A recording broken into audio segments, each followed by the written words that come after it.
काँग्रेसचा बालेकिल्ला पुन्हा मिळवल्याशिवाय माघार घ्यायची नाही, माजी आमदार सावंत। सांगली शहरामध्ये गुंतवणुकीचा विचार करताय? कमर्शियल लोकेशन हवं आहे, स्वतःलाच व्यवसाय करायचा आहे किंवा नामांकित ब्रँड्ससाठी भाडे तत्वावर द्यायचं आहे? मग डोळे झाकून एकच पर्याय, श्री राजलक्ष्मी मॉल। सांगली जिल्ह्यातील नामांकित, अनुभवी व सुप्रसिद्ध श्री राजलक्ष्मी ग्रुप यांचे श्री राजलक्ष्मी मॉल एकाच छताखाली branded showrooms, restaurant, gym, food court, multiplex theatre, club house, game zone. नुसता मॉलच नाही तर लवकरच सांगलीमधील multi branded entertainment centre. Shri Rajalakshmi mall मध्ये आपली गुंतवणूक करा आणि मिळवा प्रचंड परतावा आणि प्रचंड फायदा। श्री राजलक्ष्मी ग्रुप आता पुण्यामध्ये देखील अनेक गुंतवणुकींचे पर्याय उपलब्ध। जत तालुका काँग्रेस कमिटीच्या सर्व प्रमुख पदाधिकारी आणि कार्यकर्त्यांसोबत जत येथील बालाजी मंगल कार्यालय इथं स्नेहसंवाद मेळावा संपन्न झाला।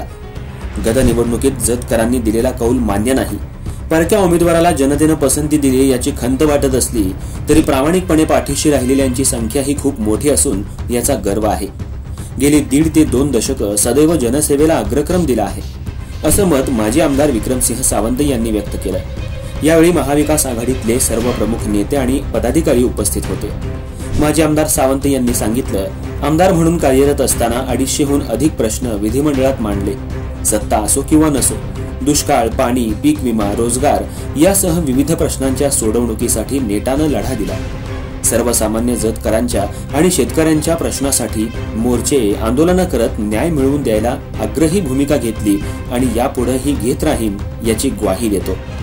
गत निवडणुकीतला पराभव हा जिव्हारी लागणारा असून त्यापेक्षा बरंच काही शिकवणारा आहे। भूमिपुत्राऐवजी परक्या उमेदवाराला जनतेनं निवडलं, यामुळे विकास कामांना खीळ बसेल यात शंका नाही।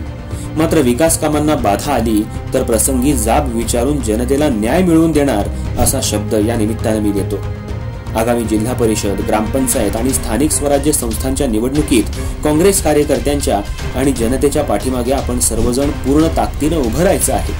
महायुतीच्या वाढत्या हुकुमशाहीच्या प्रभावामुळे लोकशाही संपुष्टात आली असं सर्वत्र चित्र दिसत असलं तरी आपण सर्वांनी पुन्हा एक दिलानं एकत्र यायचं आहे। लोकशाहीला पुन्हा बळकट करायचं आहे। आता जिंकल्याशिवाय थांबायचं नाही। काँग्रेसचा बालेकिल्ला पुन्हा मिळवल्याशिवाय माघार घ्यायची नाही असं यावेळी बोलताना ते म्हणाले। हे सर्व बोलत असताना त्यांचा ऊर भरून आला आणि ते भावनिक होताना दिसले। या स्नेह मेळाव्याच्या निमित्तानं एकत्र आलो, पण एकत्र येत असताना जत विधानसभेची निवडणूक झाली।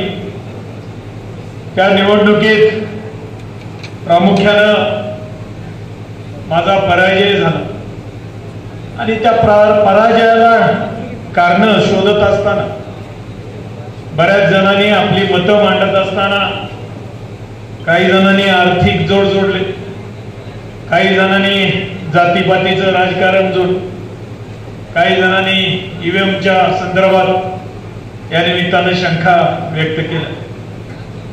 पण एकच या निमित्तानं मी सांगतो की गेल्या 5 वर्षाच्या कालावधीमध्ये ज्या पद्धतीनं आपण सगळ्यांनी कष्ट करू, ज्या पद्धतीनं या तालुक्यातल्या सर्वसामान्य जनतेनं माझ्यावर विश्वास ठेवून 2019ला मला या तालुक्याचं प्रथम नागरिक म्हणून जबाबदारी दिली। पण ती जबाबदारी पार पडत असताना गेल्या 5 वर्षांमध्ये या दुष्काळी तालुक्यातल्या जनतेला न्याय मिळाला पाहिजे, या तालुक्यातल्या वेगवेगळ्या समस्या सोडल्या पाहिजेत, म्हणून या निमित्तानं गेले 5 वर्ष आपण सगळ्यांनी बघितलेलं सगळे प्रश्न सोडवण्यासाठी आम्ही प्रामाणिक प्रयत्न केले। पण ते करत असताना ज्या पद्धतीनं खऱ्या अर्थानं जी काही आज ईव्हीएम वर आपण सगळेजण शंका व्यक्त करतो, आर्थिक निकषावर शंका व्यक्त करतो, आज जातीपातीच्या ह्याच्यावर शंका व्यक्त करतो, पण आज गेल्या 5 वर्षाच्या कालावधीमध्ये किंवा किंबहुना गेल्या 10 वर्षाच्या कालावधीमध्ये कुठंच या तालुक्यातल्या सर्वसामान्य लोकांचे प्रश्न सोडवण्यासाठी मी कुठंच कमी पडलो नव्हतो, हे सुद्धा मी या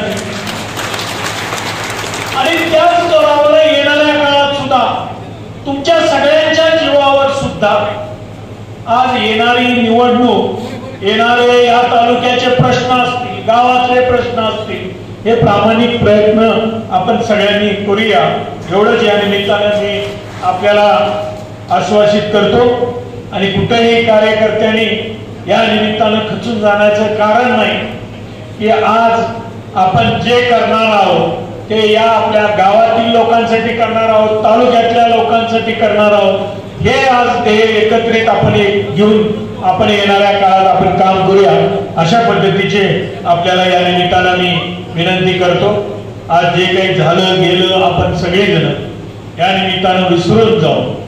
येणारे जे काही उमेदवार आपले निवडून आलेले आहेत या निमित्तानं त्यांना मनापासून शुभेच्छा देऊया आणि तालुक्यात त्यांनी चांगल्या पद्धतीनं या तालुक्यातल्या लोकांचे प्रश्न सोडवण्यासाठी आज प्रामाणिक प्रयत्न करावे अशा पद्धतीचे त्यांना या निमित्तानं विनंती आणि शुभेच्छा या निमित्तानं देऊन मी थांबतो.